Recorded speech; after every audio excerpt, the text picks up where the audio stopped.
Tani jemi në një rast tjetër, në rrugën Muslimshyri.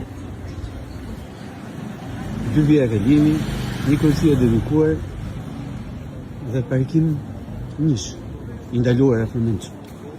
Po ky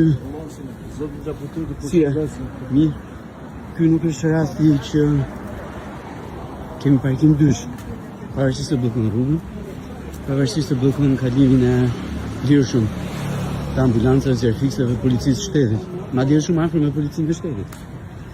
Po ky nuk kriminalizohet, por këtë nuk dënohesh me gjop dhe 6 muaj burg. Pavarësisht se është e njëjta gjë.